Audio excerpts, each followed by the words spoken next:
السلام علیکم ورحمۃ اللہ تعالی وبرکاتہ۔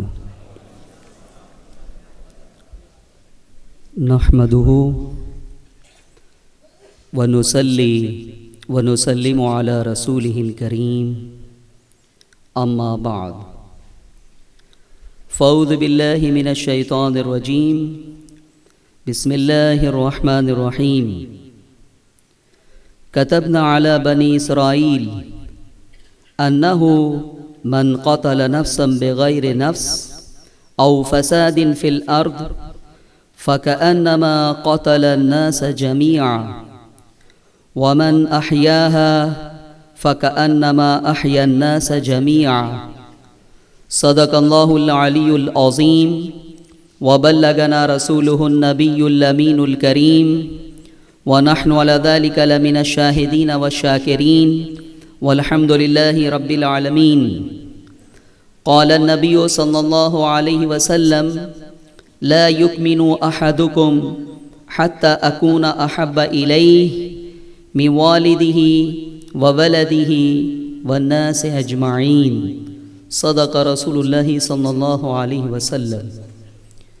بلند آواز سے درود پاک پڑھ لیں ایک مرتبہ۔ اللہم صلی علی سیدنا و مولانا محمد معدن الجود والکرم وعلی آلہ واصحابہ وبارک وسلم صلاۃ و سلاما علیک یا سیدی یا رسول اللہ۔ عزیزان گرامی، آج کی کانفرنس کا موضوع اشتہارات کے ذریعے سے ڈکلیئر کر دیا گیا تھا اور آپ اس کی تفصیلات سے آگاہ ہیں۔ دہشت گردی مخالف کانفرنس رکھنے کا مقصد کیا ہے؟ اس کی ضرورت آج کیوں محسوس کی جا رہی ہے؟ آپ جانتے ہیں کہ اس وقت میڈیا کے ذریعے یہ پروپیگنڈا کیا جا رہا ہے کہ مذہب اسلام امن کا مخالف ہے، خون ریزی کی دعوت دیتا ہے، خون ریزی کے احکامات دیتا ہے، بدامنی پھیلاتا ہے۔ اسلام کے ماننے والے امن پسند نہیں ہیں، وہ خون ریزی کر رہے ہیں۔ اور حال یہ ہے غلط فہمیوں کا کہ گزشتہ دنوں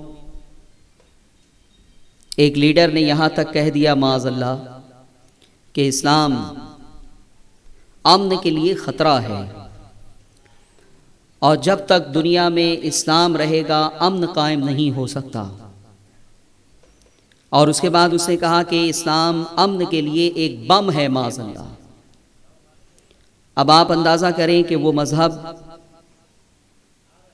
جو امن کا پیغام دیتا ہے، وہ مذہب جس نے دہشت گردوں کو انسان بنایا، وہ مذہب جو درندوں کو اخلاق کا خوگر بنایا، وہ مذہب جس نے ایک انقلاب برپا کر دیا پوری دنیا میں، اور عرب قوم جو درندہ تھے، جن کے پاس کوئی تہذیب نہیں تھی، تمدن نہیں تھا، دستور حیات نہیں تھا، انہیں دستور حیات عطا کیا گیا۔ اور اس کے بعد اسلام کے ذریعے سے دنیا میں ایک خوشگوار انقلاب آیا۔ لیکن اس مذہب کے بارے میں یہ کہا جا رہا ہے کہ یہ مذہب امن کے لیے خطرہ ہے۔ تو میرے عزیزوں اور میرے دوستوں، اس سے اندازہ ہوتا ہے کہ دنیا میں اسلام کے بارے میں کس قدر غلط فہمیاں پھیلی ہوئی ہیں۔ ہماری ذمہ داری ہے کہ ہم ایسے افراد کو سنجیدگی کے ساتھ دعوت دیں کہ آپ آئیں اور پہلے اسلام کی اسٹڈی کریں، اسلام کا مطالعہ کریں کہ اسلام کی تعلیمات کیا ہیں۔ اور ہمیں صاف طور پر دنیا کے سامنے یہ کہنا چاہیے کہ آپ ان دہشت گرد تنظیموں کو دیکھ کر اسلام کو پہچاننے کی کوشش نہ کریں جو عرب کی وادیوں میں بدامنی پھیلا رہے ہیں، فتنہ اور فساد پھیلا رہے ہیں، خون ریزی کر رہے ہیں۔ وہ دراصل اسلام کے نمائندہ نہیں ہیں، بلکہ اسلام کے نزدیک وہ مجرم ہے، اور ان کا اسلام سے کوئی تعلق نہیں ہے۔ آپ ان کو دیکھ کر اسلام کو پہچاننے کی کوشش نہ کریں۔ اسلام کی تعلیمات کی اسٹڈی کریں، اسلام کی تعلیمات کا مطالعہ کریں اور پھر اسلام کے بارے میں کوئی رائے قائم کریں۔ تو میرے عزیزوں اور میرے دوستوں، اس طرح سے ایک زمانے سے اسلام دشمن طاقتیں اسلام کے خلاف پروپیگنڈا کر رہی ہیں کہ اسلام جو ہے وہ امن کے لیے خطرہ ہے۔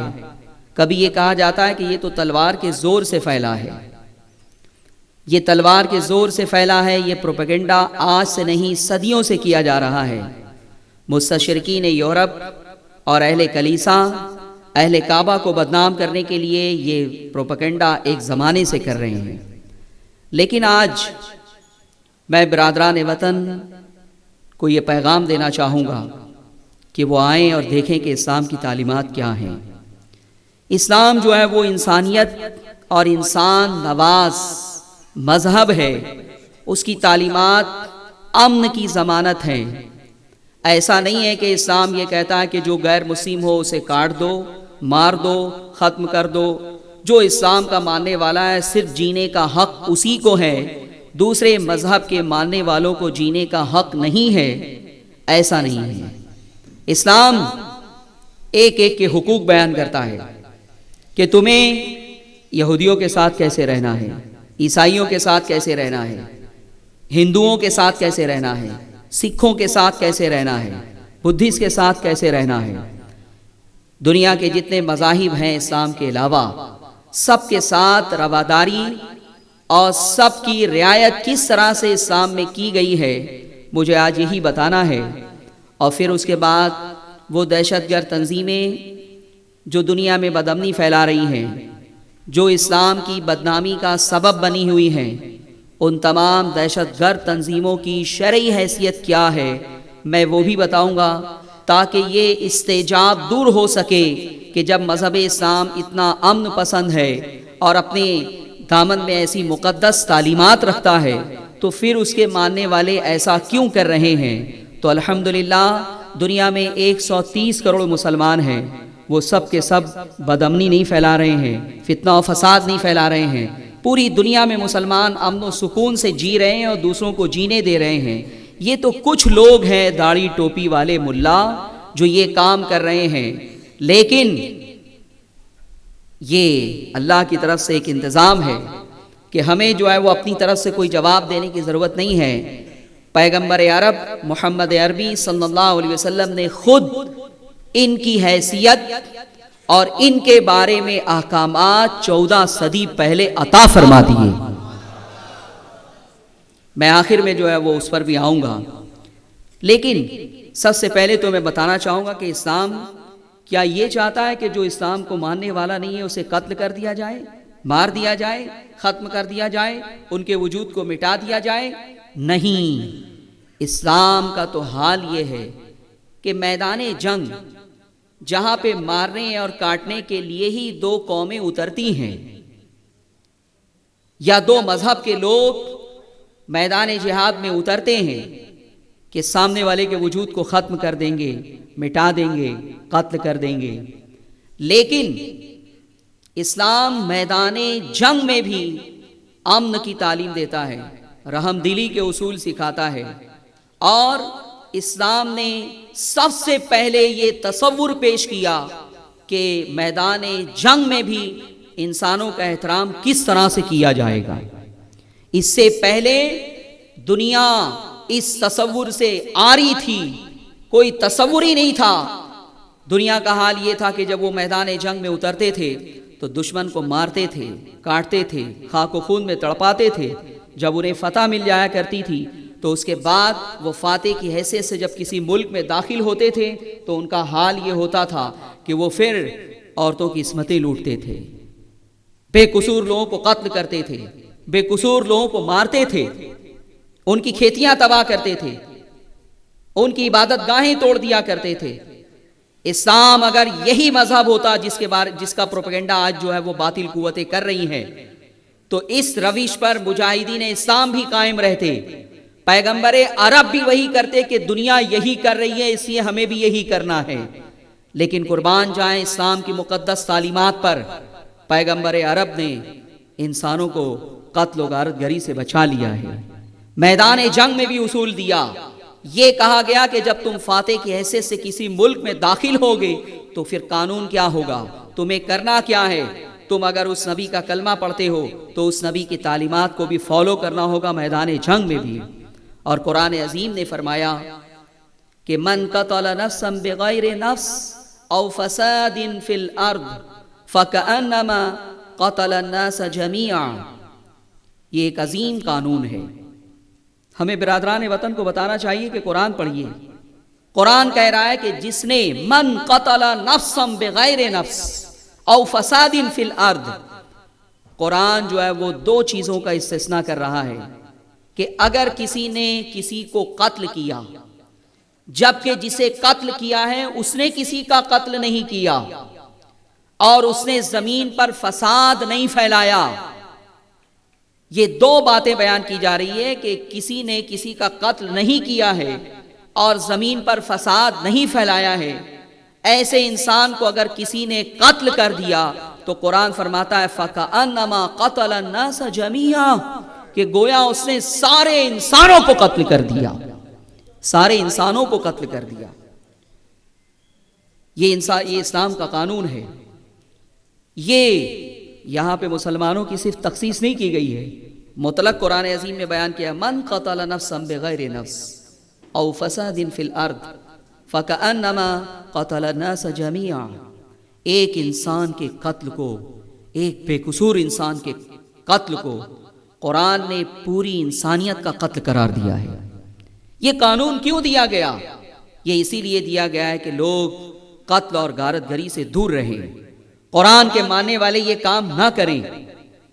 اس کے بعد میرے عزیزوں اور میرے دوستوں، میدان جنگ کے میں اصول بیان کروں.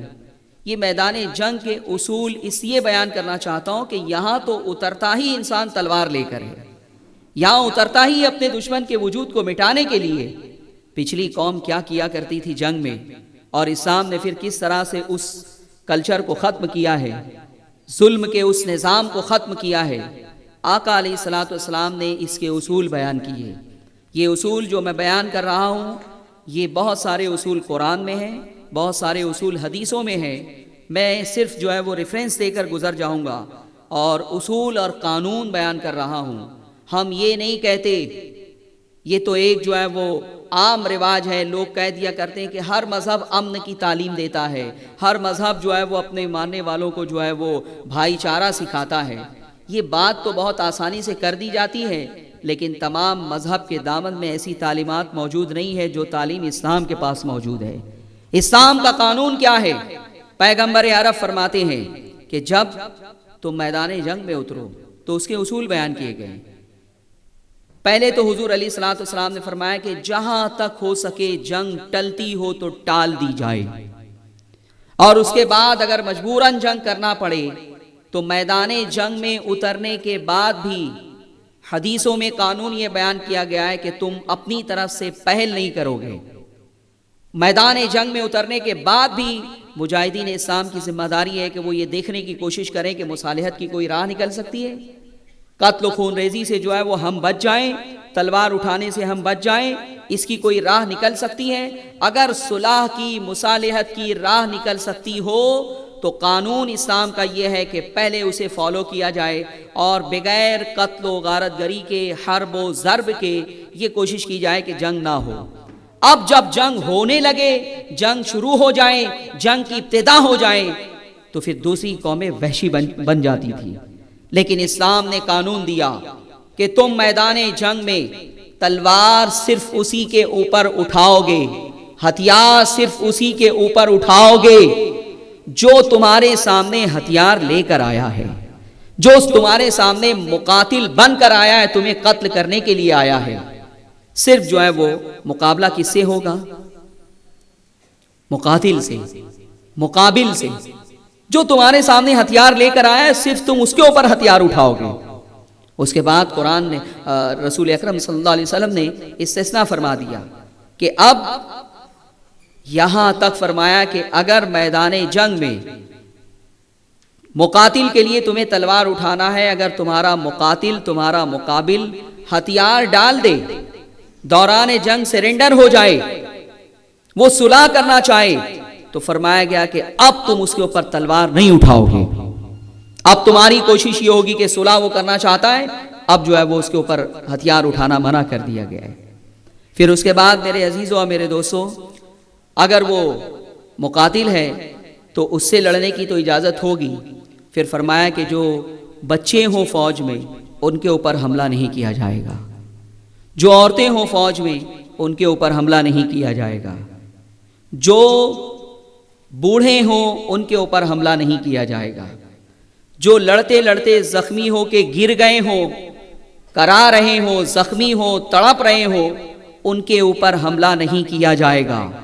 پیغمبر عرب نے سختی کے ساتھ جنگ کے ان اصولوں کو نافذ کیا اور پھر فرمایا کہ اگر فتح مل جائے تمہیں، پہلے تو یہ قانون میدان جنگ کا بیان کر دیا گیا کہ تلوار صرف تمہیں مقاتل کے اوپر اٹھانی ہے، وہ بھی اگر ہتھیار ڈال دیتا ہے تو اب تمہاری تلوار اس کے اوپر بھی نہیں چلے گی. پھر اس کے بچوں کو نہیں قتل کیا جائے گا، عورتوں کو نہیں قتل کیا جائے گا، اور اس کے بعد ضعیفوں کو نہیں قتل کیا جائے گا، جو زخمی ہو کے گر گئے کرا رہے ہیں ان کو نہیں قتل کیا جائے گا. اور پھر اس کے بعد جب فتح مل جائے، جب فتح حاصل ہو جائے، جب تم فاتح کی حیثیت سے کسی ملک میں داخل ہو جاؤ تو اب جو ہے وہ قانون یہ ہے اسلام کا کہ اس ملک میں اب کسی کی خون ریزی نہیں کی جائے گی. یہ میدان جنگ کی بات ہو گئی. اب میدان جنگ آپ نے جو ہے وہ طے کر لیا ہے، فتح نصیب ہو گئی ہے، کامیابی مل گئی ہے، تم فاتح کی حیثیت سے کسی ملک میں داخل ہو چکے ہو، تو اب قرآن اور حدیث کا قانون یہ ہے کہ اب اس ملک میں بدامنی نہیں پھیلائی جائے گی، اب وہاں پر کسی کی خون ریزی نہیں کی جائے گی. یہاں تک فرمایا کہ اب پھر فرمایا گیا کہ اب جب تم انٹری کرو گے، جب تم داخل ہوگے کسی شہر میں، کسی ملک میں، تو اب چاہے اس ملک کے باشندے ہندو ہوں، چاہے اس ملک کے باشندے عیسائی ہوں، چاہے اس ملک کے باشندے یہودی ہوں، بدھسٹ ہوں، کسی بھی مذہب سے ان کا تعلق ہو، ان کے مذہب کی بنیاد پر اب ان کے اوپر حملہ نہیں کیا جائے گا.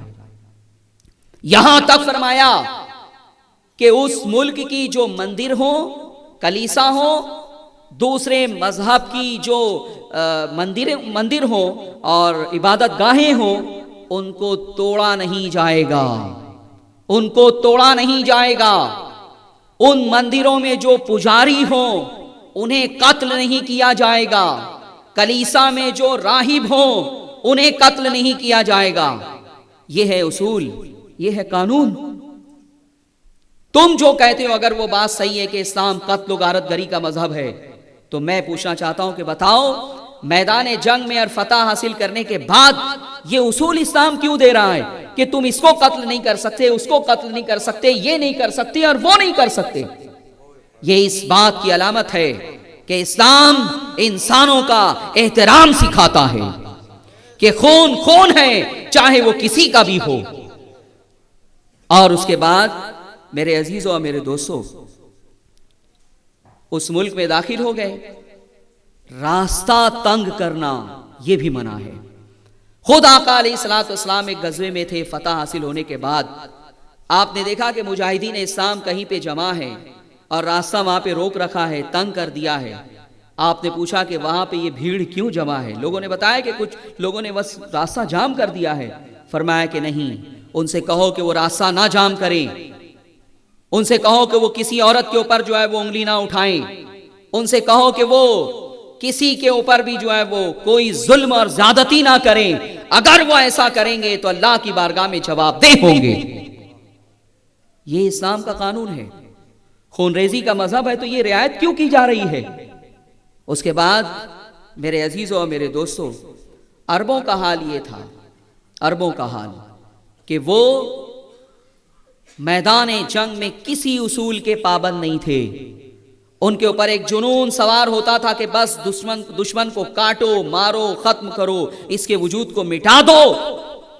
وہ کسی اصول کے پابند نہیں تھے، اخلاقی اصول کے پابند نہیں تھے.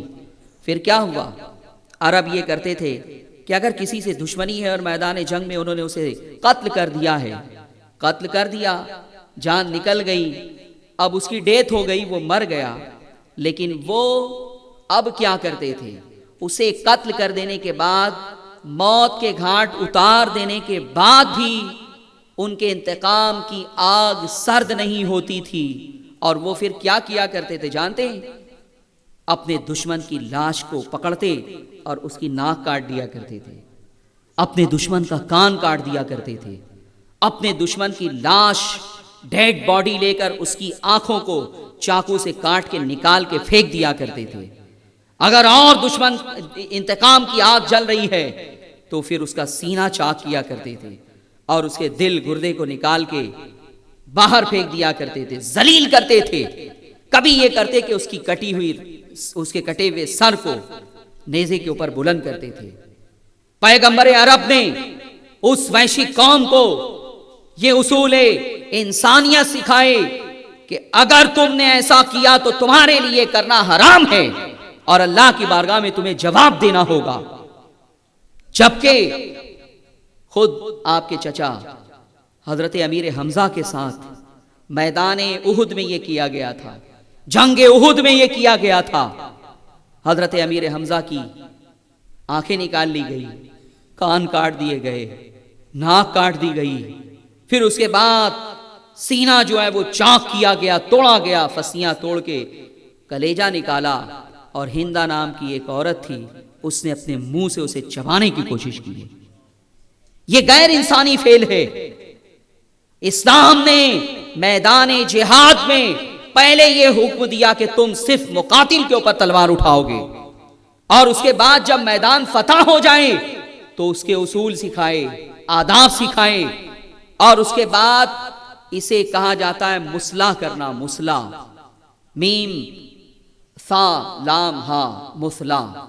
یہ مسلح کرنا، ناک کاٹ دینا، کان کاٹ دینا، اور اس کے بعد یا زبان کاٹ دینا، آنکھیں نکال لینا، ان تمام امور کو نبی اکرم صلی اللہ علیہ وسلم نے حرام قرار دیا کہ دشمن کی لاش کے ساتھ تم یہ نہیں کر سکتے۔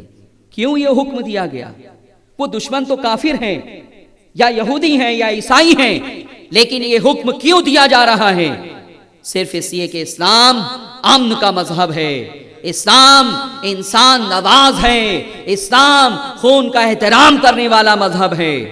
اور اس کے بعد میرے عزیزوں اور میرے دوستوں، اس کی ممانعت کر دی گئی۔ اس کے بعد یہ سسٹم عرب دنیا سے ختم ہوتا چلا گیا، یہ کلچر عرب دنیا سے ختم ہوتا چلا گیا۔ لیکن سب سے پہلے اپنے دشمن کی لاش کے ساتھ یہ غیر انسانی سلوک کرنے کا سسٹم، نظام ختم کرنے والی ذات بانی اسلام پیغمبر عرب محمد صلی اللہ علیہ وسلم کی ذات ہے۔ اس کے بعد جب فتح ہو جاتی تو دوسری قومیں کیا کیا کرتی تھی؟ فتح ہونے کے بعد دوسری قوموں کا حال یہ ہوتا کہ وہ خون ریزی کرتی، شہر میں گھس جاتی، کھیتیاں آگ لگا دی جاتی، درخت کاٹ دیے جاتے، اس کے بعد بہت ساری غیر انسانی حرکت کیا کرتے، ظلم کرتے، عصمت دری کرتے۔ اور اسلام کا قانون کیا ہے؟ اسلام نے اس طرح کے تمام کاموں کی سختی کے ساتھ ممانعت کر دی، بند ہو گیا وہ نظام، وہ سسٹم۔ اور اس کے بعد مجاہدین اسلام کرتے کیا تھے؟ جب کوئی ملک فتح ہو جائے تو جو لوگ یہ کہتے ہیں کہ اسلام تلوار کے بل پر جو ہے وہ پھیلا ہے، تلوار کے زور سے جو ہے وہ پھیلا ہے، اسلام کا یہ اصول میں بیان کر رہا ہوں، وہ اسے سنے اور پھر اس کے بعد جواب دے کہ اگر اسلام وہ سکھاتا ہے جو تم کہتے ہو تو پھر یہ اصول کیوں دیا گیا ہے؟ اب اسلام کا قانون یہ ہے کہ وہ صرف اور صرف اعلان کریں گے اس مفتو قوم کے سامنے کہ اسلام قبول کر لو، اسلام قبول کر لو۔ وہ اسلام اگر قبول کر لیں، ان کے اوپر اسلام پیش کیا جائے گا، اسلام کی دعوت دی جائے گی۔ اگر وہ قبول کر لیں تو پھر ہماری طرح ہمارے بھائی ہیں، ہماری طرح مسلمان ہیں، ہماری طرح ان کے حقوق ہوں گے۔ اور اس کے بعد جو نہیں قبول کرتے انہیں کاٹ نہیں دیا جائے گا، انہیں مار نہیں دیا جائے گا، ان کی گردن نہیں اڑا دی جائے گی، بلکہ حکم یہ ہے کہ ان کے اوپر جزیہ جو ہے وہ لازم کر دیا جائے گا۔ کیا لازم کر دیا جائے گا؟ جزیہ، جزیہ لازم کر دیا جائے گا۔ اور جزیہ یعنی ایک ٹیکس ہے کہ یہ اتنا جو ہے وہ کہا جائے گا کہ تم اپنے مذہب پہ قائم رہو، کوئی جبر نہیں ہے، زبردستی نہیں ہے، لیکن تمہیں جو ہے وہ جزیہ دینا ہوگا۔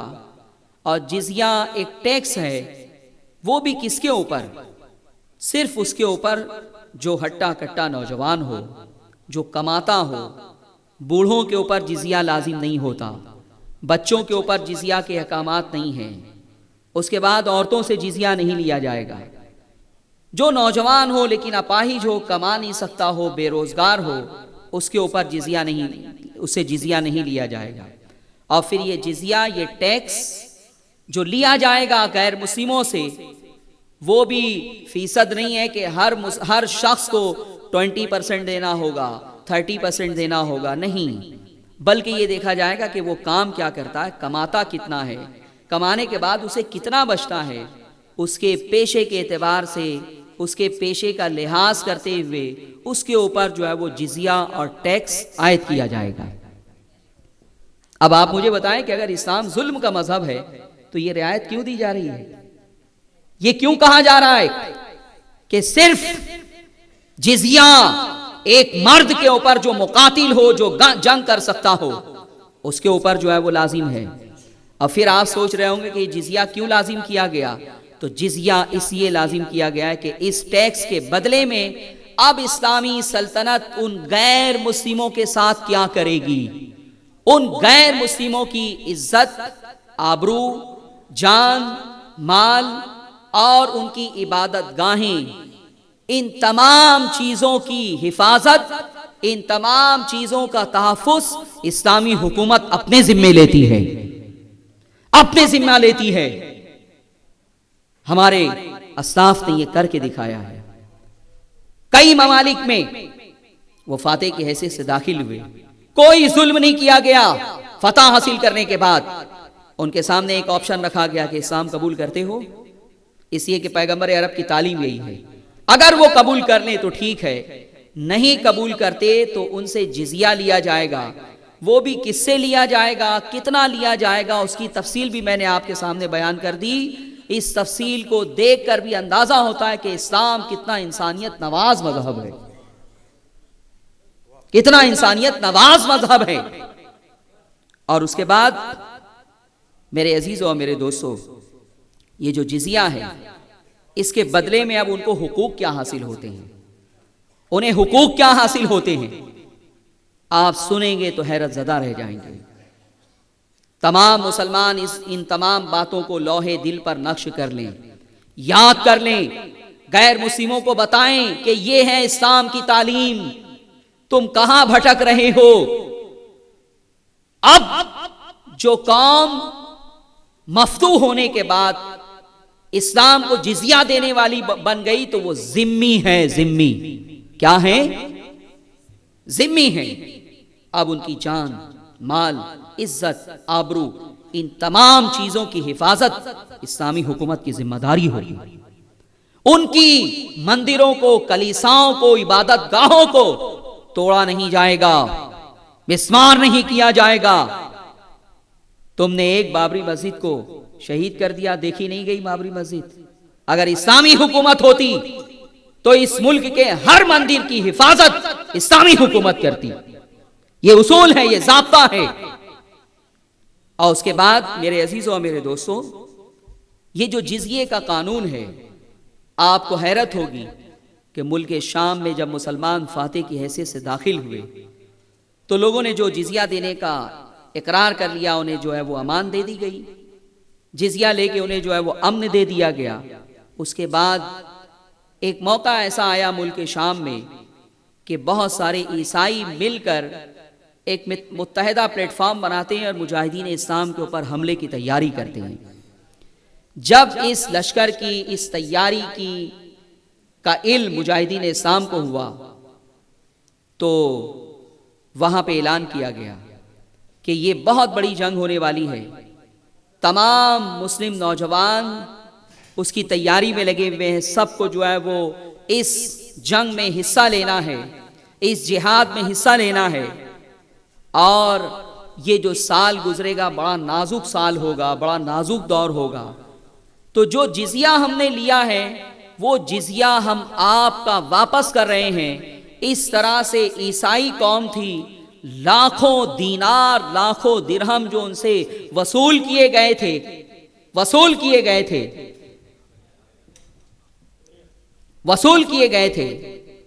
انہیں واپس کر دیا گیا۔ عیسائی حیرت زدہ تھے عیسائی۔ مجاہدین اسلام نے اعلان کیا کہ تم سے ہم نے جزیہ لیا تھا، اس کی بنیاد پر ہماری ذمہ داری تھی کہ ہم تمہاری جان مال عزت آبرو کی حفاظت کریں۔ اب ہم خود ایک بہت نازک دور سے گزرنے والے ہیں، ہمیں یہ اندیشہ ہے کہ ہم تمہاری حفاظت نہیں کر سکیں گے، تو جزیے کی رقم جو لاکھوں درہم اور دینار کی شکل میں تھی وہ تمام رقم جو ہے وہ واپس کر دی گئی۔ یہ مجاہدین اسلام نے ملک شام میں کیا ہے۔ اور اس کے بعد کیا ہوا جانتے ہیں؟ جب مجاہدین اسلام کا قافلہ رخصت ہونے لگا، یہ جن کو جزیے کی رقم واپس دی گئی تھی یہ بھی عیسائی تھے، اور جن سے مقابلے کے لیے مجاہدین اسلام جا رہے تھے وہ بھی عیسائی تھے۔ لیکن جب یہ قافلہ نکلنے لگا مجاہدین اسلام کا، تو عیسائیوں نے ہاتھ اٹھا کر دعا کی اور کہا کہ جاؤ، ہم تمنا کرتے ہیں کہ تم خیر کے ساتھ فتح اور نصرت حاصل کر کے واپس آؤ اور ہمارے اوپر حکومت کرو۔ ہم عیسائی بادشاہ کے مقابلے میں مسلمانوں کی رعایت بن کے رہنا پسند کرتے ہیں۔ تمنا کی انہوں نے، دعائیں دی مجاہدین اسلام کو کہ ہمارے جو بادشاہ ہیں عیسائی بادشاہ وہ بھی ہماری عزت آبرو کی حفاظت نہیں کرتے جس طرح سے تم نے کی ہے۔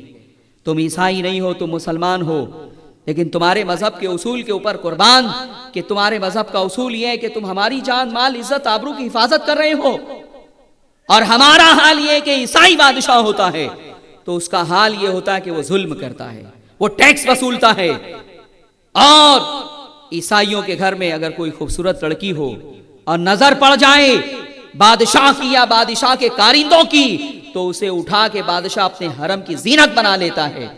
ان کی جان مال عزت آبرو محفوظ نہیں تھی۔ ملک شام کے عیسائیوں نے اس طرح سے دعاؤں کے ساتھ مجاہدین اسلام کے قافلے کو روانہ کیا ہے۔ اس کے بعد عدل کا حال دیکھیں، مساوات کا حال دیکھیں، انسانیت نوازی دیکھیں۔ حضرت عمر رضی اللہ تعالیٰ عنہ کے دور میں آپ ایک بازار میں نکلے، دیکھا کہ ایک بوڑھا ہے، وہ بھیک مانگ رہا ہے، یہودی ہے۔ اسے اٹھایا، پوچھا بھیک کیوں مانگ رہے ہو؟ کہا جب جوان تھا تو کماتا تھا، آپ کو جزیہ دیتا تھا، اب بوڑھا ہو چکا ہوں، کما نہیں سکتا ہوں، مجھے اپنے اور اپنے بال بچوں کا پیٹ بھی پالنا ہے اور آپ کو جزیہ بھی دینا ہے، ٹیکس بھی دینا ہے، اس لیے مجبور ہوں، بھیک مانگ رہا ہوں۔ حضرت عمر کی آنکھوں میں آنسو آ گئے، اٹھایا اسے اور بیت المال میں لے گئے۔ لے جانے کے بعد فرمایا کہ جب تک یہ جوان تھا ہم اسے جزیہ وصول کرتے رہے، آج یہ بوڑھا ہو گیا ہے تو اب ہم نے اسے مجبور کر دیا ہے کہ تم بھیک مانگ کے جزیہ دو، یہ نہیں ہو سکتا۔ اور اس کے بعد بیت المال سے مسلمانوں کی زکوٰۃ کا جو فنڈ ہوتا ہے، عطیات کا جو فنڈ ہوتا ہے، اس فنڈ سے اس یہودی کو وظیفہ اور اسکالرشپ جاری کر دی گئی۔ سبحان اللہ، سبحان اللہ۔ یہ ہیں اسلام کی تعلیمات۔ اسلام یہودیوں کے ساتھ جو اسلام کے سب سے بڑے دشمن ہیں یہ حکم دیتا ہے کہ تم ان کے ساتھ یہ حسن سلوک کرو گے۔ میرے عزیزوں اور میرے دوستوں، اور اس کے بعد انہیں مجبور کبھی نہیں کیا گیا، کسی زمانے میں مجبور نہیں کیا گیا، انہیں پیار محبت کے ساتھ دعوت دی گئی کہ اسلام قبول کر لو، اسلام قبول کر لو، سلامتی پا جاؤ گے دنیا میں بھی اور آخرت میں بھی۔ اور مدینے کے ایک واقعے کا ذکر کرنا چاہوں گا کہ مدینے میں اسلام سے پہلے مشرکین کا ایک دستور تھا کہ جب کسی کا بچہ زندہ نہیں بچتا تھا تو وہ یہ منت مانگتے تھے کہ اگر ہمارا بچہ زندہ بچ گیا تو ہم اسے یہودی بنا دیں گے۔ وہ خود تھے مشرک، بت کی پرستش کرنے والے جیسے ہمارے ملک میں ہیں، لیکن وہ یہ منت مانگتے تھے کہ اگر ہمارا بچہ زندہ بچ گیا تو ہم اسے جو ہے وہ یہودی بنا دیں گے۔ بہت سارے بچے مدینے کے جو مشرکین کے بچے تھے لیکن وہ یہودی تھے، جب اسلام آیا ان مشرکین نے اسلام قبول کر لیا، وہ مسلمان ہو گئے، تو پھر اس کے بعد یہ مسئلہ کھڑا ہو گیا کہ زمانہ جہالت میں جن بچوں نے یہودی مذہب اسلام قبول کر لیا ہے ان کا کیا کیا جائے. تو بہت سارے ماں باپ نے اپنے بچوں کو سمجھایا اور اسلام کی دعوت دی, پیار محبت سے وہ کنورٹ ہو گئے. ایک کیس رسول اکرم صلی اللہ علیہ وسلم کے پاس آیا کہ یا رسول اللہ, ایک شخص نے آ کے کہا کہ میرے 2 بیٹے ہیں, دونوں یہودی ہیں, کیا میں جبرن جو ہے وہ انہیں اسلام قبول کرنے پہ مجبور کروں؟ تو حضور علیہ الصلوۃ والسلام نے منع فرما دیا, اس لیے کہ اسی وقت لا اکراہ فی الدین یہ آیت نازل ہوئی کہ دین میں جبر نہیں ہے, دین میں زبردستی نہیں ہے. اور یہ آیت اسی موقع پہ نازل ہوئی اور زبردستی تلوار کے زور سے کسی کو مسلمان بنانے کا تصور ختم کر دیا گیا, اسلام میں ختم کر دیا گیا. اور سرکار نے فرمایا کہ نہیں, تم اپنے بچوں کو مجبور نہ کرو, وہ اگر یہودی ہیں ٹھیک ہے, انہیں پیار محبت کے ساتھ اسلام کی دعوت دیتے رہو. اگر وہ دل سے خود سے اسلام قبول کر لیں تو بہت اچھا ہے, لیکن کوئی ظلم نہیں کیا جائے گا, کوئی زیادتی نہیں کی جائے گی, کوئی زبردستی نہیں کی جائے گی ان کے ساتھ. اس کے بعد مجاہدین اسلام نے یہاں تک کیا اسلام کے اصول کی بنیاد پر کہ کچھ لوگوں نے کہا کہ ٹھیک ہے, ہمیں نہ اسلام قبول کرنا ہے نہ جزیہ دینا ہے, ہم دوسری کنٹری میں جانا چاہتے ہیں. تو ایسا نہیں کیا گیا کہ ان کا مال لوٹ لیا گیا ہو. انہیں کہا نہیں دو گے جزیہ, اسلام بھی قبول نہیں کرو گے, مار ڈالا نہیں. اب اسلام کا اصول یہ ہے کہ مجاہدین اسلام اور اسلامی حکومت, اسلامی سلطنت وہ جہاں جانا چاہیں وہاں بحفاظت پہنچانے کی ذمہ داری اسلامی حکومت اپنے سر لیتی تھی. جب بیت المقدس کو فتح کیا سلطان صلاح الدین ایوبی نے, تو وہاں کا جو بادشاہ تھا وہ مفتوح ہو گیا. اس نے کہا کہ میں جو ہے وہ دوسرے علاقے میں جانا چاہتا ہوں, لیکن میرے پاس مال اور دولت بہت ہے. ظاہر ہے وہ بادشاہ تھا, اس کے پاس مال و دولت بہت تھی. اس نے کہا کہ میرے پاس مال و دولت بہت ہے, میں اگر ہجرت کرنے کے لیے نکلوں گا تو رہزن جو ہے وہ ڈاکو میرے اوپر حملہ کریں گے اور میرا مال جو ہے وہ. سلطان صلاح الدین ایوبی نے اس کے لیے ایک دستہ بنایا کہ یہ دستہ حفاظت کے ساتھ تم جہاں جانا چاہو, جس ملک میں جانا چاہیں گے آپ, وہاں تک یہ دستہ آپ کو پہنچائے گا بحفاظت. یہ کیا ہے؟ کاغذ کی کتابوں میں اسلام کے جو اصول لکھے ہوئے یہ دنیا کو نظر نہیں آ رہے ہیں. آج جو لوگ یہ کہہ رہے ہیں کہ اسلام تلوار کے ذریعے سے پھیلا ہے, ظلم کا مذہب ہے, ارے یہ تو اچھا موقع تھا کہ ایک بادشاہ کے خزانے کے اوپر قبضہ کیا جا سکتا تھا, اس کی دولت کو چھینا جا سکتا تھا. لیکن اسلام کا یہ انسانیت نواز اصول ہے کہ مجاہدین اسلام تحفظ فراہم کر رہے ہیں, سیفٹی دے رہے ہیں اسے کہ تم جہاں جہاں جانا چاہو ہم اپنی حفاظت میں اور اپنی نگرانی میں اور اپنی فوج کے ساتھ تمہیں روانہ کر دیں گے. اس کے بعد مجاہدین اسلام نے جو ہے وہ اسے روانہ کیا ہے. اور اس کے بعد میرے عزیزوں اور میرے دوستوں, یہ جو ذمے کافر ہوتے تھے جن کا ذمہ لیا جاتا تھا, جانتے ہو ایسے کافر, چاہے وہ یہودی ہو, چاہے وہ عیسائی ہو, چاہے وہ مشرک ہو, چاہے وہ ہندو ہو, چاہے وہ بدھسٹ ہو, آقا علیہ الصلوۃ والسلام نے فرمایا کہ اگر ایسے کسی کافر کو جو ہماری سلطنت میں ذمہ ہم نے جس کا لیا ہے, جو ذمی ہے, جو ہمیں جزیہ دیتا ہے, کسی نے اس کو قتل کیا تو اس مسلمان کو اس کافر کے قصاص میں قتل کیا جائے گا. آپ کو حیرت ہو رہی ہوگی کہ ایسا کیسے ہو سکتا ہے. یہ آقا علیہ الصلوۃ والسلام نے اصول دیا ہے, یہ پیغمبر عرب نے اصول دیا ہے, یہ محمد عربی نے اصول دیا ہے. یہ قانون ہے کہ جو ہماری حکومت میں ذمہ لے کر رہے, جزیہ دینے والا ہو, ٹیکس دینے والا ہو, اس کی جان, مال, عزت, آبرو کی حفاظت اب مسلمان کریں گے. اگر اس کے کسی نے قتل کر دیا تو نبی اکرم صلی اللہ علیہ وسلم نے اپنے دور میں ایک مسلمان کو اس لیے قتل کیا کہ اس نے ایک ذمی کافر کو قتل کیا تھا. پھر ایک واقعہ اسی نوعیت کا حضرت عمر کے دور میں ہوا, ایک واقعہ اسی نوعیت کا حضرت علی کے دور میں ہوا. حضرت علی نے اور حضرت عمر نے بھی اپنے دور میں ایک مسلمان کی گردن ماری، قتل کیا. کیوں قتل کیا؟ کہ اس نے ایک کافر کو، ایک غیر مسلم کو، ایک نان مسلم کو قتل کر دیا تھا. یہ قانون قصاص کا ہے کہ اگر کسی نے کسی مسلمان کو قتل کر دیا ہے تو اس کے بدلے میں اسے بھی قتل کیا جائے گا. جس نے کسی کا مرڈر کیا، سزا یہ ہے کہ اس کا بھی مرڈر کیا جائے گا. اسلام کا قانون یہ ہے کہ کسی نے اگر کسی کی انگلی کاٹی تو اس کی بھی انگلی کاٹی جائے گی. کسی نے کسی کا ہاتھ کاٹ دیا تو اس کا بھی ہاتھ کاٹا جائے گا. کسی نے کسی کی آنکھ نکال لی تو اس کی بھی آنکھ نکالی جائے گی. کسی نے پیر کاٹ دیا تو اس کا بھی پیر کاٹا جائے گا. کسی نے کسی کی جان لے لی تو اب اس کی بھی جو ہے وہ جان لی جائے گی. یہ قصاص کا قانون مسلمانوں میں آپس میں ہے. لیکن جو کافر ذمہ ہو جائے، اسلامی حکومت میں ٹیکس دینے والا ہو جائے، جزیہ دینے والا ہو جائے، اب اس کا حال یہ ہے کہ وہ ایسا محفوظ ہو گیا کہ اب اگر اسے کسی نے قتل کیا تو اس مسلمان کو قتل کیا جائے گا. یہ سارے اصول حدیثوں میں بیان کیے گئے ہیں. احتیاط یہاں تک کی گئی.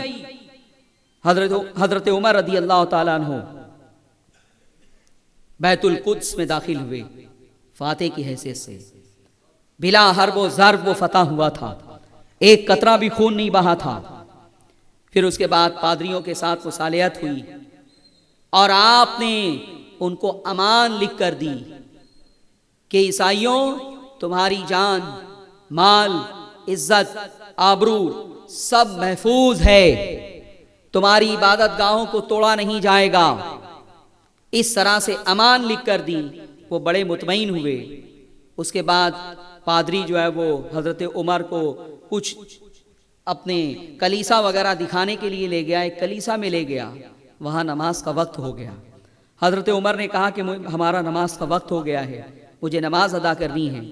اس پادری نے کہا کہ اے امیر المومنین، مسلمانوں کے امیر، ہمارے کلیسا میں آپ نماز ادا کریں، کلیسا میں نماز ادا کریں. حضرت عمر نے فرمایا نہیں،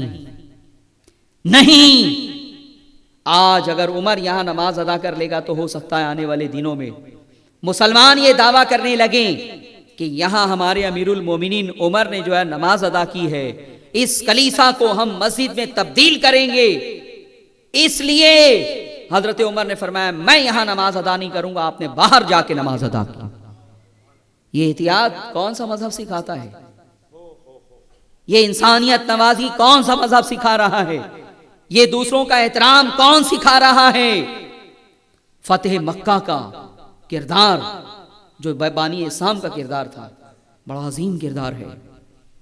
جس دن مکہ فتح ہوا، برادران وطن کو یہ بات بتانے کی ضرورت ہے. جو لوگ اسلام کے بارے میں غلط فہمیوں کا شکار ہیں انہیں یہ بتانے کی ضرورت ہے کہ پیغمبر عرب نے کیا کیا. وہ مکہ سے ہجرت کر کے مدینہ آ گئے تھے.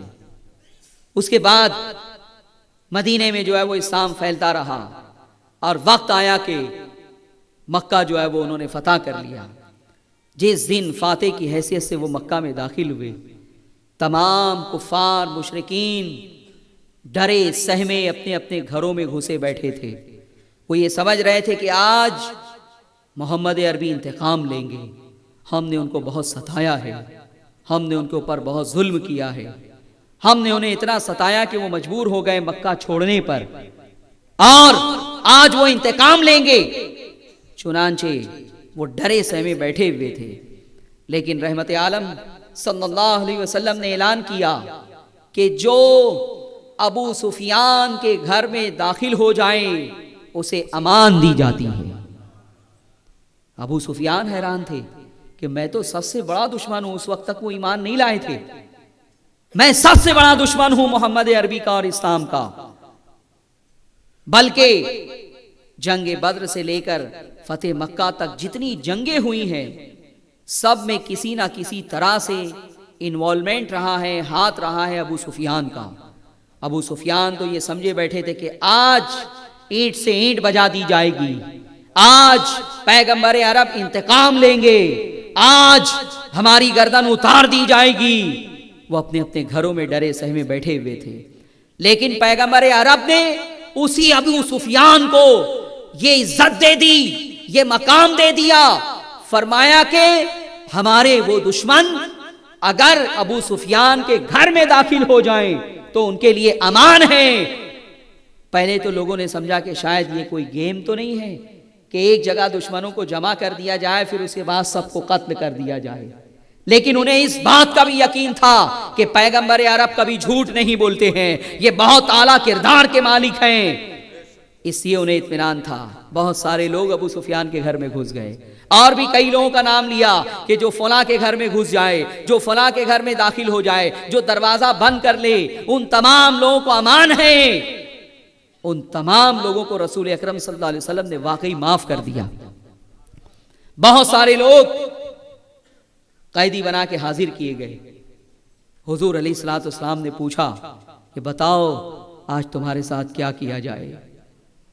یہ کون تھے جنہوں نے رحمت عالم صلی اللہ علیہ وسلم کے اوپر بہت ظلم ڈھایا تھا، بڑی تکلیف دی تھی، آپ کی 2 بیٹیوں کو طلاق دے کے گھر چھوڑ دیا تھا کہ ہم آپ کی بیٹی کو نہیں رکھیں گے، آپ ہمارے جو ہے وہ بتوں کے خلاف کام کر رہے ہیں۔ طائف کی وادیوں میں پتھر برسانے والے بھی تھے، آپ کی راہوں میں کانٹے بچھانے والے بھی تھے، وہ سب ڈرے سہمے ہاتھ باندھے کھڑے تھے کہ آج گردن مار دی جائے گی۔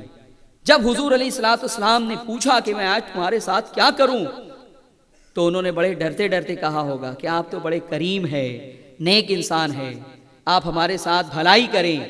تو آقا علیہ الصلوۃ والسلام نے فرمایا لا تثریب علیکم اليوم انتم الطلقاء، آج تمہارے اوپر کوئی الزام نہیں، آج تمہارے اوپر کوئی ذمہ نہیں، جاؤ تم سب کے سب آزاد ہو، تم سب کے سب آزاد ہو۔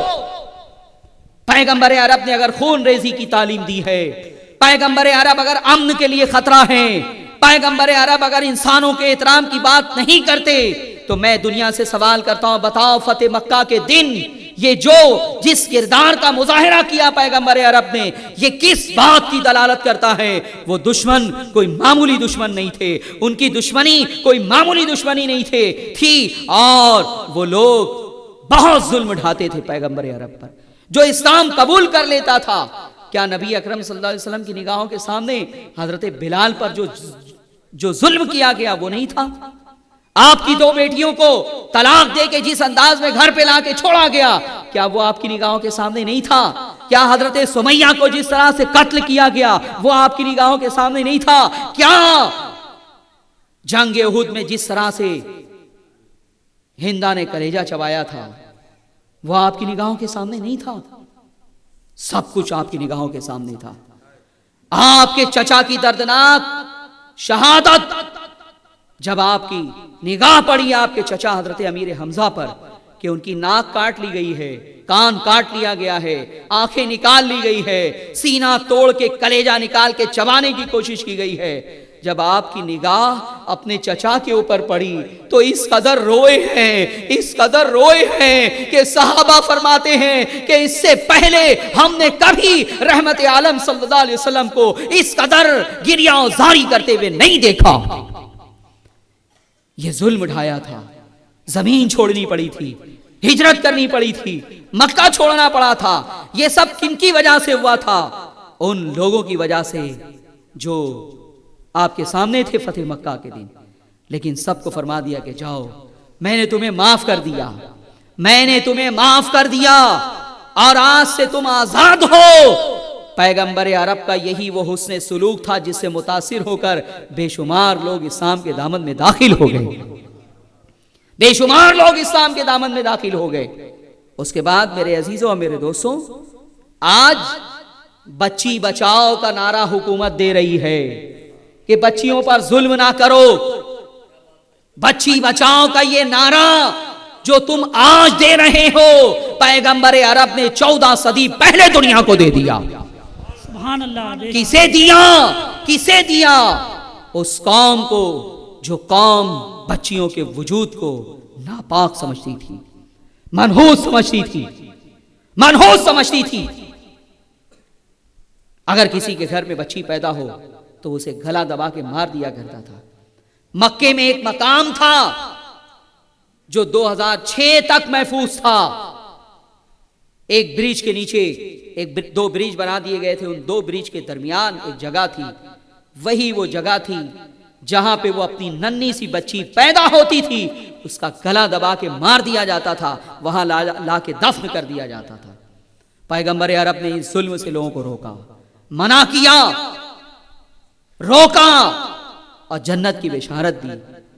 فرمایا کہ سنو، پہلے تو فرمایا من لم یوقر کبیرنا ویرحم صغیرنا فلیس منا، کہ جو اپنے بڑے کی تعظیم نہ کرے، جو چھوٹا اپنے بڑے کی تعظیم نہ کرے، اور جو بڑا اپنے چھوٹوں پہ رحم نہ کرے، فلیس منا، وہ ہم میں سے نہیں ہیں۔ یہ قتل اور خون کرنے والے، یہ فتنہ فساد پیدا کرنے والے، دنیا کو میں بتانا چاہوں گا کہ فلیس منا کہہ کے آقا علیہ الصلوۃ والسلام ان کی نفی فرما رہے ہیں کہ وہ ہم میں سے نہیں ہیں، انہیں ہم میں سے مت سمجھو۔ ہم میں سے وہ ہوگا جو بڑا ہے تو چھوٹوں پہ شفقت کرے، جو چھوٹا ہے تو اپنے بڑوں کی جو ہے وہ عزت کرے۔ اور اس کے بعد بچی بچاؤ کی تحریک آقا علیہ الصلوۃ والسلام نے کیسے شروع فرمائی، بشارت سنائی، تعلیم دی، رغبت دی اس قوم کو جو اتنی ظالم تھی کہ اپنی ہی بچی کو موت کے گھاٹ اتار دیا کرتی تھی۔ فرمایا کہ اگر تمہاری 3 بچی ہے، اس کے ساتھ تم حسن سلوک کرو، پرورش کرو، اس سے پیار کرو، پالو بڑا کرو اور اس کا نکاح کر دو، تو اگر 3 بچیوں کے ساتھ تم نے یہ حسن سلوک کیا تو اللہ تعالیٰ تمہیں جنت عطا فرمائے گا، تمہیں جنت عطا فرمائے گا۔ یہ قانون دیا۔ بچی بچاؤ کا نعرہ سب سے پہلے دنیا میں اگر کسی نے بلند کیا ہے تو پیغمبر عرب نے بلند کیا ہے۔ بعض صحابہ تھے، بعض صحابہ جن کی صرف 2 بیٹیاں تھیں اور اب اولاد ہوگی یا نہیں ہوگی اس کی کوئی گارنٹی نہیں تھی، وہ آقا علیہ الصلوۃ والسلام کی بارگاہ میں حاضر ہوئے، کہا کہ یا رسول اللہ، آپ نے جنت کی جو بشارت دی ہے کہ بچیوں کے ساتھ حسن سلوک کرو، انہیں تعلیم دو، ان کی اچھے سے پرورش کرو، پھر ان کی اچھی جگہ شادی کر دو، تو یہ 3 بچوں کے لیے آپ نے جنت کی بشارت دی ہے، ہماری تو 2 ہی بچی ہے، کیا ہم اس کے مستحق نہیں ہوں گے؟ فرمایا جاؤ، اللہ تعالیٰ 2 بچیوں پہ بھی تمہیں جنت عطا فرمائے گا۔ سبحان اللہ۔ کچھ لوگ حاضر ہوئے، ان کے دل میں یہ تمنا انگڑائی لینے لگی کہ ہمارے پاس تو ایک ہی بچی ہے، کیا اس بچی کی پرورش کی بنیاد پر ہمیں جنت نہیں ملے گی؟ کوانٹٹی 2 کم ہے۔ وہ سرکار کی بارگاہ میں حاضر ہوئے اور کہنے لگے یا رسول اللہ، 3 کے بارے میں آپ نے بشارت دے دی، پھر 2 کے بارے میں بشارت دے دی، ایک ہی بچی ہے، اگر ہم اس کی پرورش کریں تو کیا ہمیں بھی یہ بشارت مل جائے گی؟ آقا علیہ الصلوۃ والسلام نے اپنی رحمت میں توسع فرماتے ہوئے فرمایا کہ جاؤ، جس کی 3 ہو اسے بھی جنت کی بشارت، جس کی 2 ہو اسے بھی جنت کی بشارت، اور جس کی ایک ہی بچی ہو وہ بھی جنت میں جائے گا۔ سبحان اللہ۔ نعرہ تکبیر، نعرہ تکبیر، نعرہ رسالت، مجاہد سنیت، دہشت گردی مخالف کانفرنس۔ یہ اسلام کا اصول ہے، یہ اسلام کا قانون ہے، یہ میں صرف واقعات نہیں سنا رہا ہوں بلکہ میں نے جو چیزیں بیان کی ہیں فقہ کی کتابوں میں مسئلے کی حیثیت سے لکھا ہوا ہے، قانون کی حیثیت سے لکھا ہوا ہے کہ جنگ میں کیا کرنا ہے مسلمانوں کو، فتح حاصل کرنے کے بعد کیا کرنا ہے مسلمانوں کو، عام حالات میں کیا کرنا ہے مسلمانوں کو۔ مسلمانوں کو امن کی تعلیم دی گئی ہے، انسانیت کی تعلیم دی گئی ہے، پیار کی تعلیم دی گئی ہے، محبتوں کی تعلیم دی گئی ہے۔ اسلام خون ریزی کا مذہب نہیں ہے، اسلام تلوار کے ذریعے سے مسلمان بنانے کا مذہب نہیں ہے۔ میں نے جو روایتیں پیش کی ہے، جو حوالے جات دیے ہیں، اس کی بنیاد پر دنیا اپنی غلط فہمی دور کر لے۔ اسلام نہ عیسائیوں کے ساتھ ظلم کا حکم دیتا ہے، نہ یہودیوں پہ ظلم کا حکم دیتا ہے، نہ ہندوؤں پہ ظلم کا حکم دیتا ہے۔ ارے اگر اسلامی حکومت ہو اور وہ ذمی ہو، ہندو، کافر یا مشرک یا بدھ کے پرستش کرنے والے، تو یہاں تک قانون موجود ہے کہ وہ اپنے علاقے میں اگر مورتیوں کا جلوس نکالنا چاہیں تو بھی اسلام نے اس کی اجازت دی ہے۔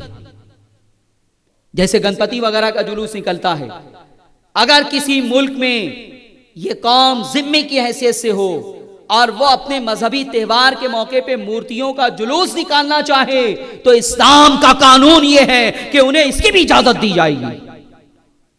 یہ ہے اسلام کا اصول، یہ ہے اسلام کے قوانین.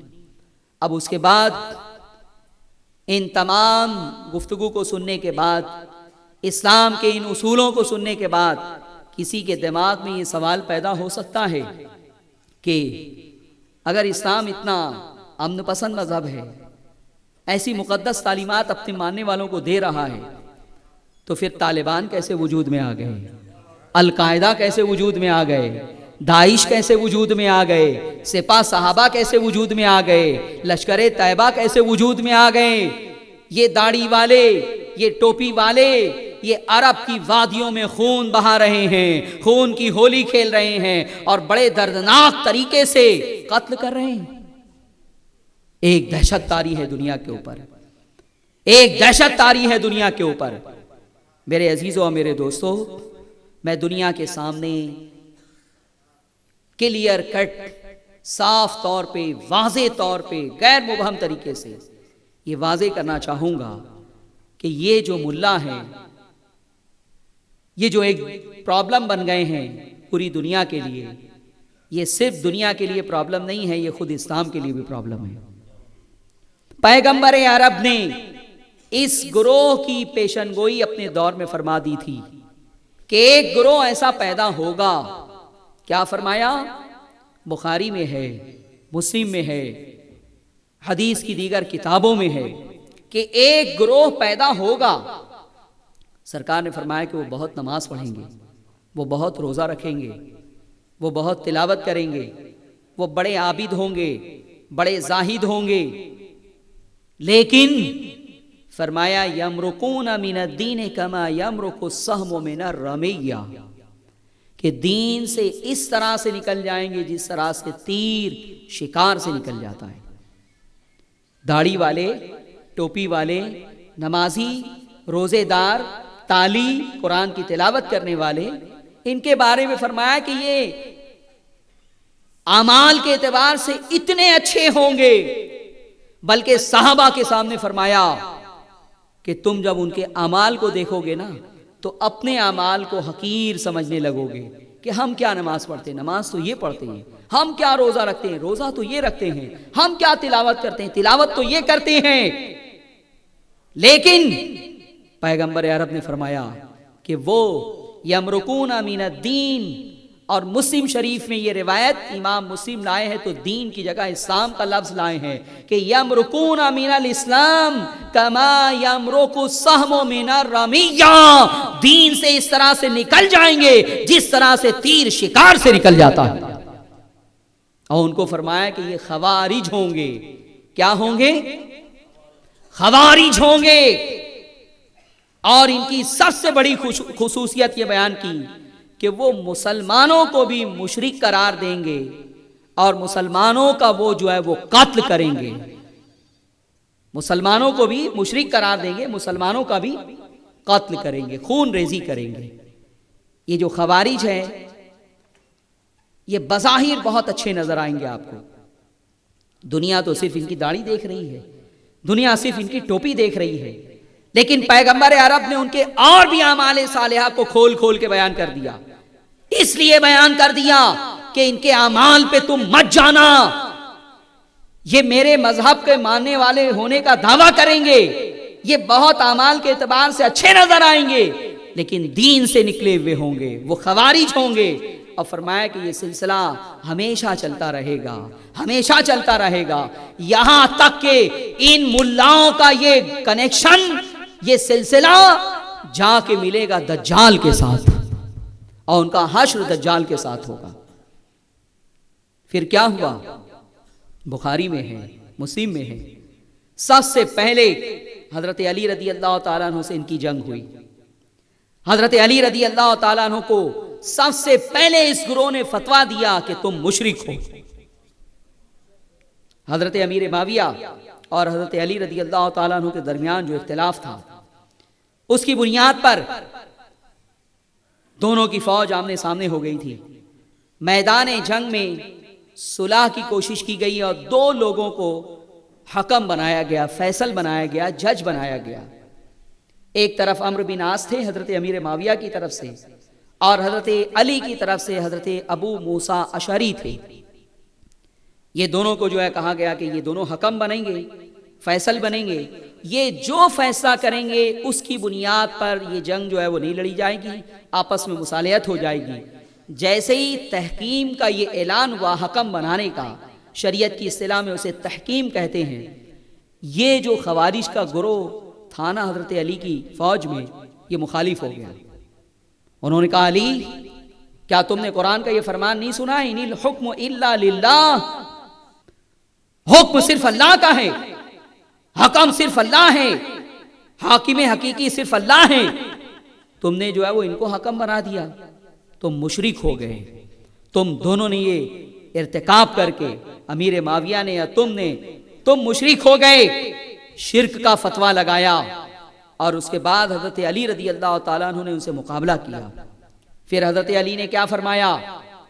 حضرت علی نے فرمایا کہ یہ لوگ خوارج ہیں، یہ نماز پڑھتے ہیں، روزہ رکھتے ہیں، حج کرتے ہیں، زکوٰۃ دیتے ہیں، اعمال کے اعتبار سے بڑے اچھے ہیں، لیکن حضرت علی نے فرمایا کہ میں نے رسول اکرم صلی اللہ علیہ وسلم سے سنا ہے کہ جو ان افراد کو قتل کرے گا اس کے لیے جنت کی بشارت ہے۔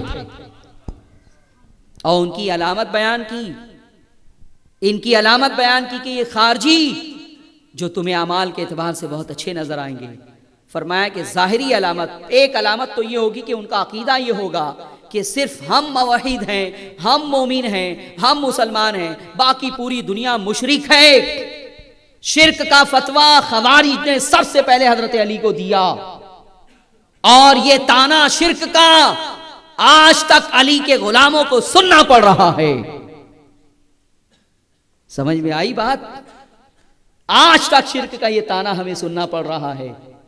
میرے عزیزوں اور میرے دوستوں، حضرت علی رضی اللہ تعالیٰ عنہ نے ان سے قتال کیا، اور آقا علیہ الصلوۃ والسلام نے خود اس گروہ کے بارے میں جو فرمایا وہ میں آپ کو سنا دوں۔ ان کا تعارف پیش کیا، اعمال کے اعتبار سے فرمایا کہ یہ بہت ہائی کوالٹی کے ہوں گے، لیکن فرمایا لو ادرکتہم، اگر میں ان کو پالوں لأقتلنہم قتل عاد۔ پیغمبر عرب فرما رہے ہیں، رحمت للعالمین ہیں، فرمایا کہ یہ خون ریزی کرنے والا گروہ خوارج کا، فرمایا اگر میں اس کو پالوں گا تو اس طرح سے میں قتل کروں گا جس طرح سے قوم عاد کو قتل کیا گیا۔ اور ایک حدیث میں سمود کا بھی لفظ ہے کہ قوم عاد اور قوم سمود کو جس طرح سے قتل کیا گیا، میں اگر ان لوگوں کو پالوں، مجھے اگر یہ گروہ مل جائیں تو میں انہیں اس طرح سے قتل کروں گا جس طرح سے قوم عاد کو کیا گیا۔ کیوں پیغمبر عرب یہ بات کر رہے ہیں میرے عزیزوں اور میرے دوستوں؟ اس لیے کہ یہ لوگ امن کے لیے خطرہ ہیں، یہ لوگ دوسرے کو مباح الدم قرار دیتے ہیں کہ بھلے یہ سامنے والے مسلمان ہیں، کلمہ پڑھتے ہیں، روزہ رکھتے ہیں، حج کرتے ہیں، زکوٰۃ دیتے ہیں، لیکن خوارج یہ سمجھتے ہیں کہ یہ اس کے باوجود مشرک ہیں، اسلام سے نکلے ہوئے ہیں، اور اس کے بعد ان سے وہ مقاتلہ کرتے ہیں۔ میرے عزیزوں اور میرے دوستوں، حضرت علی نے بھی ان سے قتال کیا، پریکٹیکلی، عملی طور پہ حضور نے بھی فرمایا، اور فرمایا کہ ان کی ظاہری علامت کچھ ہے وہ بھی سن لو۔ بخاری میں اور مسلم میں بیان کی گئی کہ ان کی ایک علامت یہ ہے کہ وہ محلوق الراس، ہمیشہ ان کا سر منڈا ہوا ہوگا، ہمیشہ سر منڈا ہوا ہوگا، اور فرمایا مشمر الازار، ان کے پاجامے اونچے اونچے ہوں گے۔ یہ خوارج کی نشانی بیان کی کہ ان کا سر ہمیشہ منڈا ہوا ہوگا، ان کے پاجامے اونچے اونچے ہوں گے، اور یہ فتویٰ دینے والے ہوں گے کہ سارے مسلمان مشرک ہیں۔ آج اتفاق دیکھیے کہ داعش، طالبان، القاعدہ، سپاہ صحابہ، لشکر طیبہ، یہ جتنی دہشت گرد تنظیمیں ہیں اعمال کے اعتبار سے بہت اچھی نظر آئیں گی، لیکن ان کا عقیدہ یہ ہے کہ دنیا کے سارے مسلمان، ہمارے علاوہ سارے مسلمان مشرک ہیں، مباح الدم ہیں، اور وہ خون بہا رہے ہیں۔ تو یہ پیشن گوئی تو حضور علیہ الصلوۃ والسلام نے پہلے ہی کر دی کہ ایک گروہ بنا میں مسلم ایسا ہوگا، لیکن وہ اسلام سے خارج ہوگا، وہ اسلام سے نکلا ہوا ہوگا، اور فرمایا کہ میں اگر پالوں، یہی ہیں وہ دہشت گرد جن کے بارے میں پیغمبر فرمانے کہ میں اگر پالوں تو انہیں اس طرح سے قتل کروں گا جس طرح سے قوم عاد اور قوم سمود کو قتل کیا گیا ہے۔ اس لیے مسلمانان عالم کو صاف طور پہ کہنا چاہیے کہ یہ تمام تنظیم کے ملا ہرگز مسلمان نہیں ہیں، حدیثوں کے مطابق یہ خوارج ہیں، انہیں خوارج کہو۔ راجکوٹ کی پریس کانفرنس میں نے میڈیا کے سامنے بھی کہا کہ جب آپ کسی ٹیررسٹ کو پکڑیں، کسی دہشت گرد کو پکڑیں تو ذرا یہ بھی دیکھ لیں کہ اس کا سر منڈا ہوا ہے یا نہیں، ذرا یہ بھی دیکھ لیں اس کا پاجامہ اونچا اونچا ہے یا نہیں۔ اگر یہ دونوں علامت بھی مل جائیں اور اس سے ذرا پوچھ لیں کہ یہ مسلمان جو غریب نواز کے ماننے والے ہیں، جو غوث اعظم کے ماننے والے ہیں، جو داتا علی ہجویری کے ماننے والے ہیں، یہ مسلمان ہیں یا نہیں، وہ کہیں گے یہ سب کے سب مشرک ہیں، قبر پرست ہیں۔ اس طرح سے مسلمانوں کو مشرک قرار دے کے ان کا خون بہایا جائے گا۔ آج داعش جو بہت خطرناک تنظیم ہے، عرب دنیا میں مسلمانوں کا خون بہا رہی ہے۔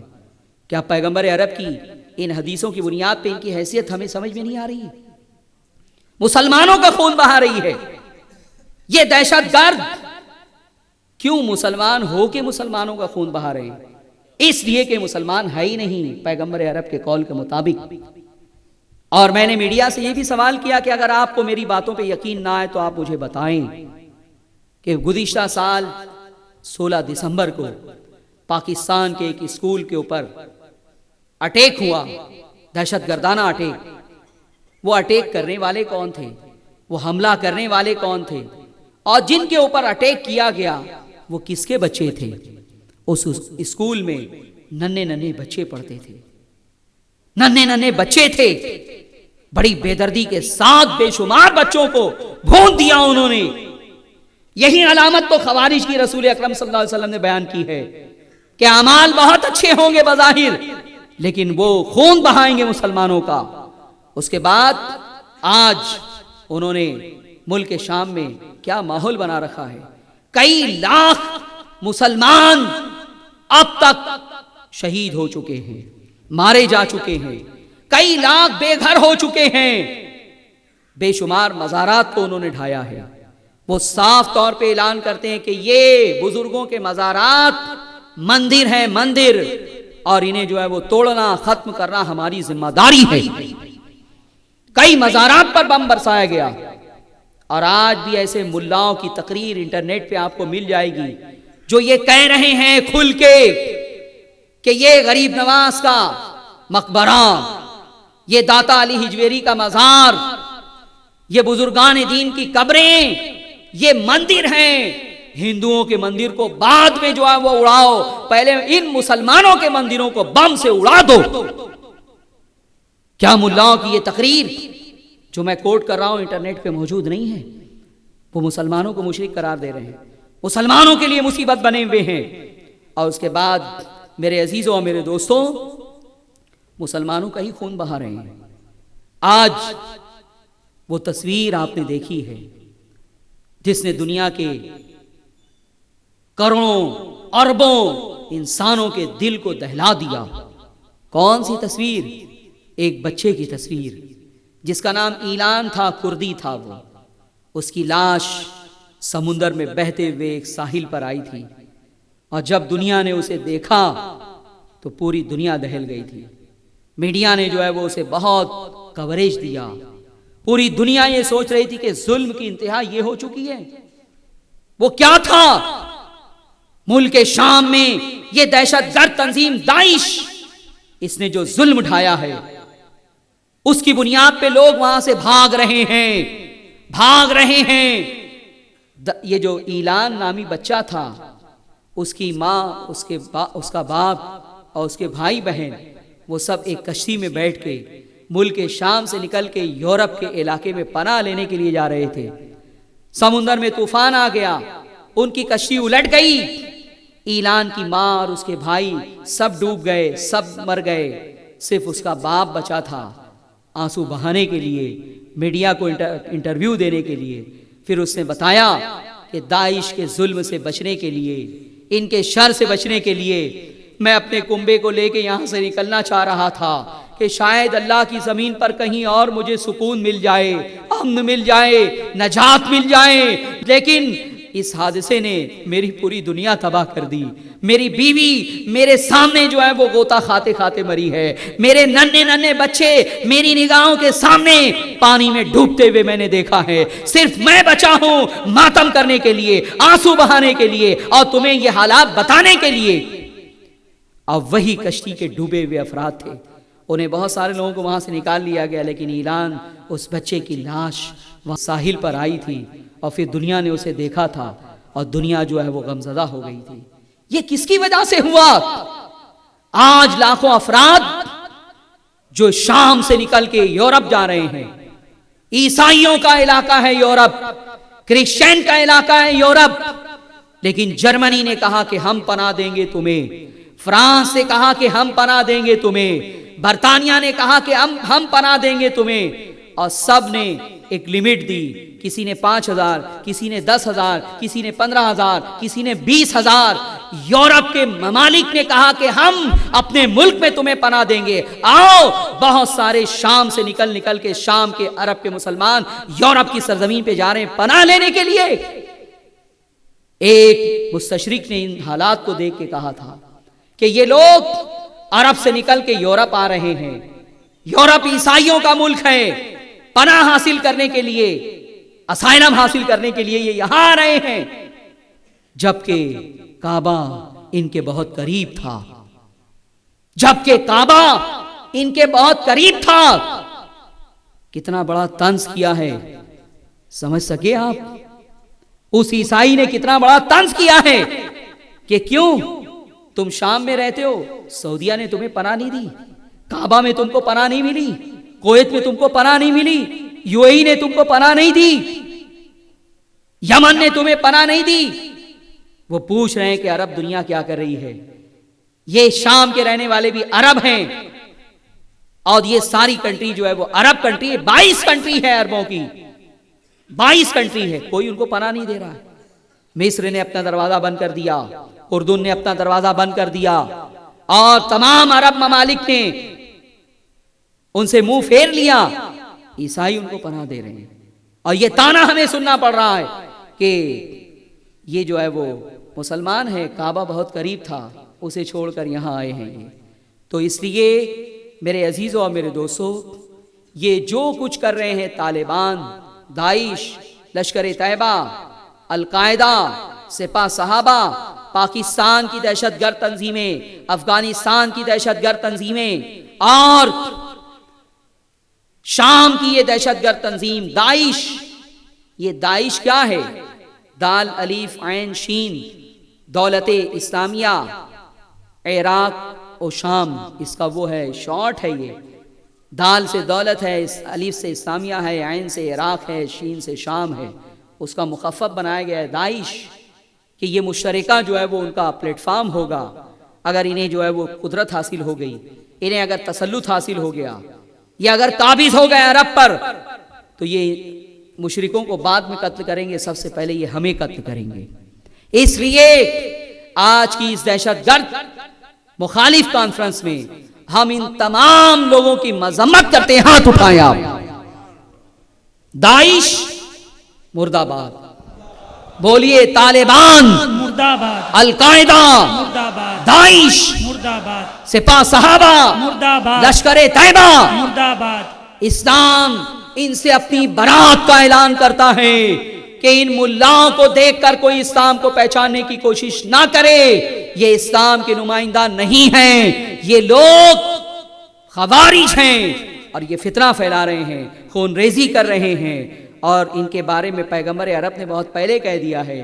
اس سے اندازہ ہوا کہ دہشت گردی سے مقابلے کی تیاری دنیا اب کر رہی ہے۔ پیغمبر عرب نے 14 صدی پہلے بتا دیا تھا کہ ایک دہشت گرد گروپ پیدا ہوگا، اور وہ ہمیشہ امت مسلمہ کے لیے مشکلات کا سبب بنا ہوگا، مصائب کا سبب بنا ہوگا۔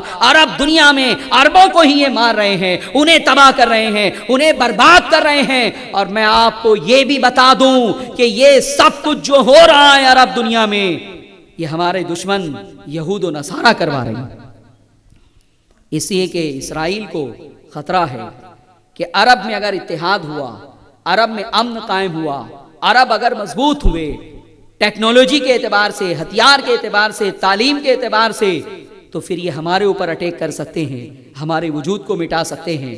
ہم نے غاصبانہ ناجائز قبضہ کیا ہے عرب کی زمین پر، فلسطین کی زمین پر۔ اگر یہ مضبوط ہوئے، پرامن رہے، تعلیم حاصل کی، ٹیکنالوجی حاصل کی، ہتھیار حاصل کیا، تو یہ ہمارے لیے خطرہ بن جائیں گے۔ اس لیے مسلمانوں کو لڑانے کے لیے انہوں نے خوارج کو فائنینس کیا ہے، فنڈ دے رہے ہیں، ہتھیار دے رہے ہیں، اور اس کے بعد انہیں جو ہے وہ لڑوایا جا رہا ہے۔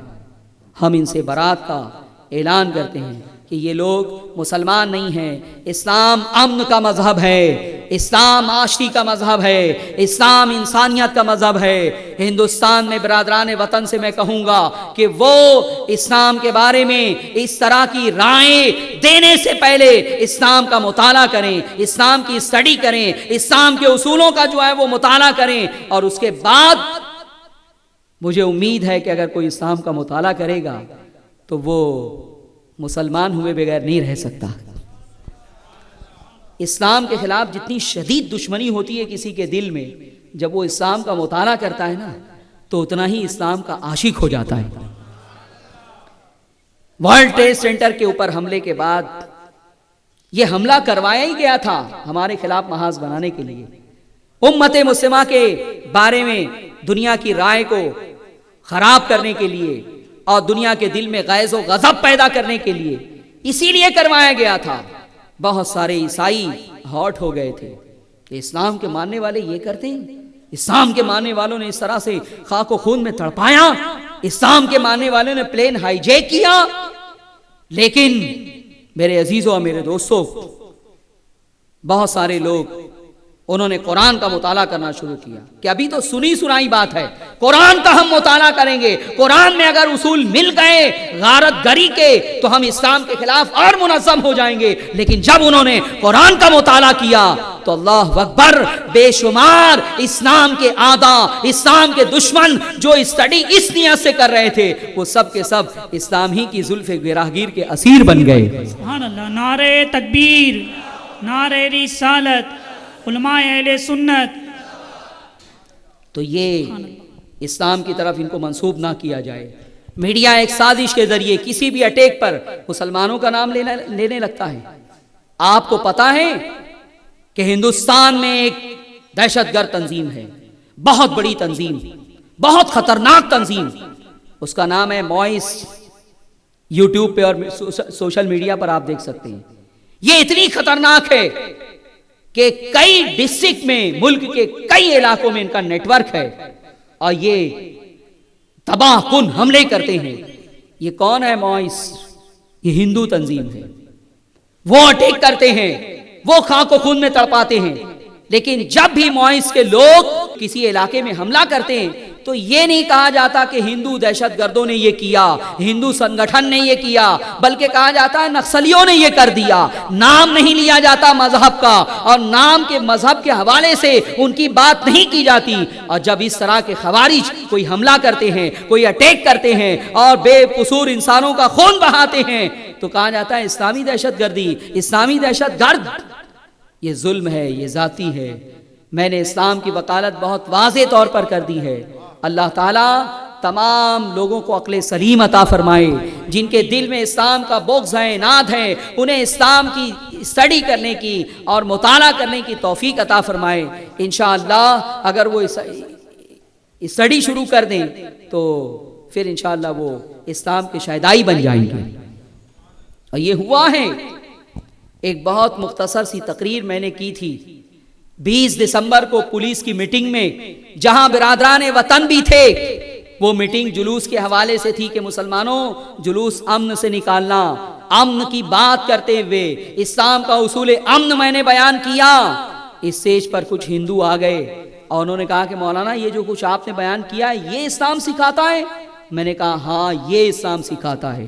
انہوں نے کہا اگر ایسا ہے تو ہم تو ابھی تک الٹا سمجھتے ہیں، ہم تو اس کے برعکس سمجھتے ہیں۔ اور اس کے بعد انہوں نے کہا کہ اگر ایسا ہے تو یہ ساری باتیں آپ کو دوسروں کو بتانا چاہیے زیادہ سے زیادہ۔ انہوں نے یہ اعتراف کیا۔ تو بہرحال میرے عزیزوں اور میرے دوستوں، عالم اسلام کی ایک بہت بڑی ذمہ داری اب یہ ہو گئی ہے کہ ہم اسلام کا صحیح تعارف غیر مسلموں کے سامنے بھی پیش کریں، اسلام کا اصول امن ان کے سامنے پیش کریں۔ اللہ تعالی ہمیں اسباب و وسائل سے نواز دے۔ وما علینا الا البلاغ۔